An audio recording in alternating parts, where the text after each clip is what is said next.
Capital TV देख रहे हैं आप और मैं हूं आपके साथ दिव्या सिंह। ब्रेकिंग नाउ में बड़ी खबर सामने आ रही है सीएम अरविंद केजरीवाल से जुड़ी हुई, जहां पे तीसरे समन के बाद भी आज ऐसा माना जा रहा था कि अरविंद केजरीवाल ईडी के सामने पेश हो सकते हैं, लेकिन आज वो पेश नहीं हुए हैं। उनके तरफ से ईडी को जवाब भेज दिया गया है और उनके जवाब में ईडी के नोटिस को गैर कानूनी बताया गया है। इस खबर पर अधिक जानकारी के लिए हमारे साथ न्यूज रूम से जुड़े हुए हैं कैपिटल टीवी के एग्जीक्यूटिव एडिटर राजीव जी। सर, आखिर क्यों फिर से जवाब दिया है, शामिल नहीं हुए, पेश नहीं हुए? देखिए, अरविंद केजरीवाल को पूरी तरीके से भरोसा हो गया है जैसे ही ईडी दफ्तर गए हमारी गिरफ्तारी हो जाएगी, क्योंकि जिस तरीके से सवाल उठाए जा रहे हैं, आम आदमी पार्टी के नेता सवाल उठा रहे हैं ईडी के समन के ऊपर, इसे गैर कानूनी बताया जा रहा है। आधार क्या है कि आपने समन में यह नहीं बताया कि अरविंद केजरीवाल को किस हैसियत से आप बुला रहे हैं पूछताछ के लिए। पहली बात, क्या अरविंद केजरीवाल इस शराब घोटाले में आरोपी है? दूसरी बात, क्या अरविंद केजरीवाल इस शराब घोटाले में केवल और केवल गवाह की भूमिका में है, या फिर अरविंद केजरीवाल को इसलिए समन भेजा गया क्योंकि अरविंद केजरीवाल दिल्ली के मुख्यमंत्री हैं और दिल्ली में जो एक्साइज पॉलिसी बनाई गई, उसी एक्साइज पॉलिसी में हेरा फेरी के आरोप लगे हैं, बड़ा घोटाला सामने आया है। अब ये 3 सवाल है आम आदमी पार्टी का, लेकिन इन 3 सवालों का जवाब ईडी के पास क्या हो सकता है? क्योंकि ये तीनों के तीनों सवाल एक ही ओर इशारा करता है कि अरविंद केजरीवाल अगर दिल्ली के मुख्यमंत्री हैं तो क्या शराब घोटाले में उनकी भूमिका नहीं होनी चाहिए? क्या एक्साइज पॉलिसी जो बनाई गई वो सिर्फ एक्साइज मिनिस्टर होने के कारण केवल मनीष सिसोदिया की उसमें भूमिका थी? क्या कैबिनेट से अप्रूवल नहीं लिया गया और कैबिनेट का मुखिया अरविंद केजरीवाल नहीं है? अरविंद केजरीवाल के पास कोई पोर्टफोलियो नहीं है, लेकिन क्या अरविंद केजरीवाल मुख्यमंत्री होने के कारण किसी भी कैबिनेट के अप्रूवल के लिए जिम्मेदार नहीं माने जा सकते? क्योंकि मुखिया तो दिल्ली सरकार के वही हैं। तो इसलिए यह सवाल कि मुख्यमंत्री होने के कारण अरविंद केजरीवाल से पूछताछ होनी चाहिए या नहीं, यह पूरी तरीके से गलत है। गैर कानूनी ईडी नहीं बल्कि गैर कानूनी ये आम आदमी पार्टी के ये सवाल हैं। दूसरी बात, ये कहना चाहते हैं कि क्या अरविंद केजरीवाल को गवाह की हैसियत से बुलाया जा रहा है?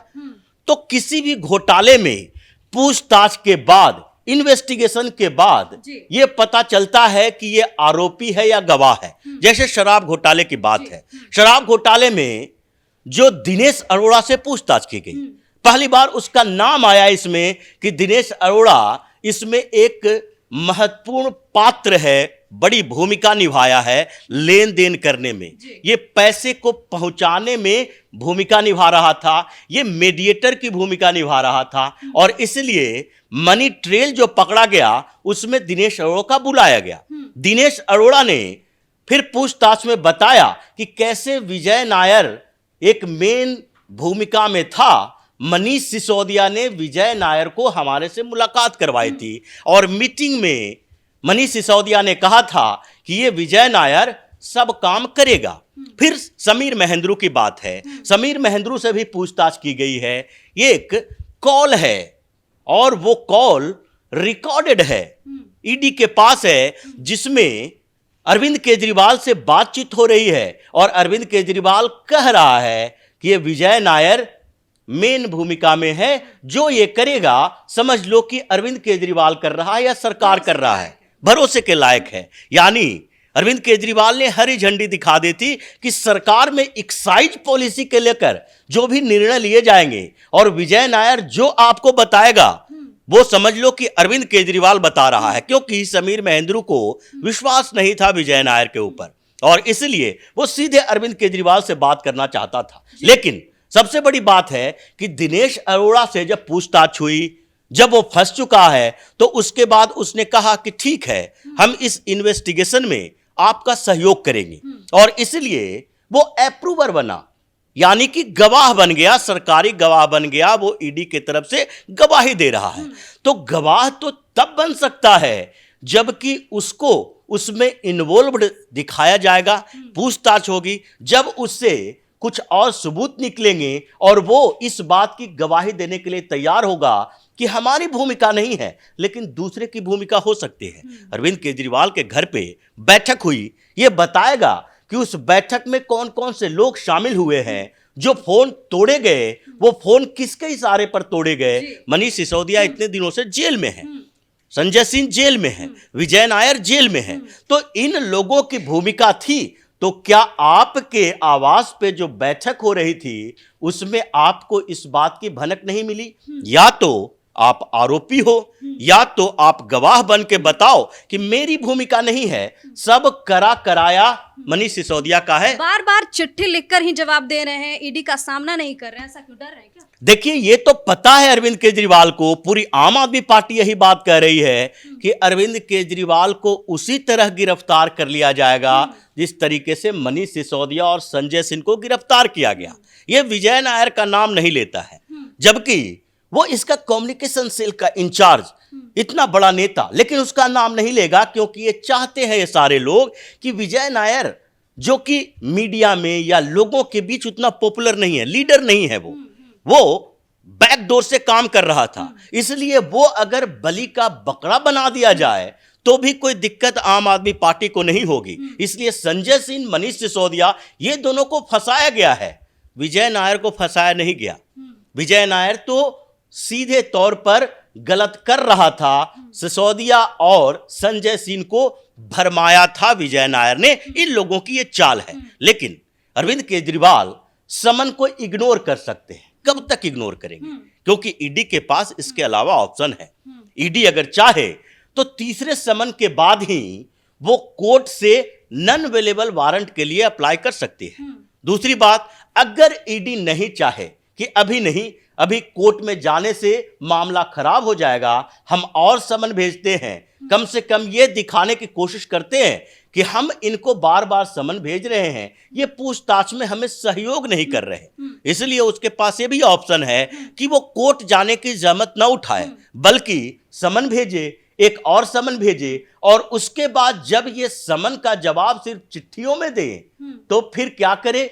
ईडी सीधे समन लेकर या पूछताछ के लिए इनके आवास पर पहुंचे और वो वहां पर अरविंद केजरीवाल के घर पर पहुंचकर वहां इन्हें सहयोग करने के लिए कहे कि यहीं पर पूछताछ होगी, आप हमारे दफ्तर में आए या ना।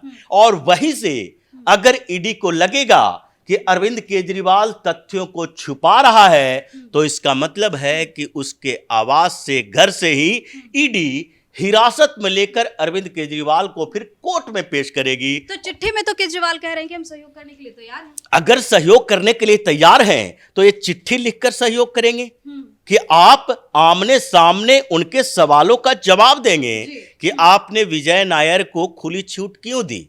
जब मनीष सिसोदिया ने न्यू एक्साइज पॉलिसी आपको दिखाया और जब उसमें पता चला कि ये मार्जिन मनी दुगना कर दिया गया है, तो आपको ये पता नहीं चला कि मार्जिन मनी दुगना पिछली एक्साइज पॉलिसी से करने की क्या जरूरत पड़ी है, यानी प्रॉफिट में हिस्सेदारी ज्यादा होगी। आपको ये समझ में नहीं आया नोट पढ़ के, ड्राफ्ट पढ़ के, कि जब होलसेलर को रिटेलर का पूरा पैसा खाने का अधिकार दिया गया है, मोनोपोली बनाई जा रही है, ये साउथ लॉबी कैसे हावी हो रहा है, यहां पर जो मैन्युफैक्चरर है वही होलसेलर की भूमिका में है, तो आपको ये पता नहीं चला कि सारे बीच के रास्ते बंद करके मोनोपोली स्थापित कर रहे हैं मैन्युफैक्चरर के। तो इसलिए इसमें जो कमियां थी उसी के कारण तो अरविंद केजरीवाल को फिर से ये न्यू एक्साइज पॉलिसी स्क्रैप करना पड़ा, इसको खत्म कर देना पड़ा। अगर ये सच्चाई है, अगर इनको लगता था कि नहीं हमने जो पॉलिसी बनाई थी वो अच्छी पॉलिसी थी, इससे प्रॉफिट मिल रहा था, तो फिर ये पॉलिसी को स्क्रैप क्यों किया, फिर से पुराने रास्ते पर क्यों चल दिए? क्योंकि सबसे पहले दिल्ली के लोगों को 2,800 करोड़ रुपए का नुकसान उठाना पड़ा, रेवेन्यू लॉस। आम आदमी पार्टी को सैकड़ों करोड़ रुपए का फायदा हुआ, लेकिन जब सीबीआई की इंक्वायरी शुरू हुई, इनको लगा कि आगे बढ़ेंगे तो और फंसते जाएंगे, इसलिए पॉलिसी को खत्म कर दो, स्क्रैप कर दो जी। और नई पॉलिसी लाओ। यानी नई पॉलिसी अभी तक नहीं आई, ये पुरानी पॉलिसी जो चल रही थी वही पॉलिसी चलती रही। और इसलिए अब अरविंद केजरीवाल के पास कोई ऑप्शन नहीं है, सरेंडर करे या फिर घर से गिरफ्तार होकर जाए, किसी न किसी तरीके से जेल जाना ही पड़ेगा। जी बहुत बहुत धन्यवाद।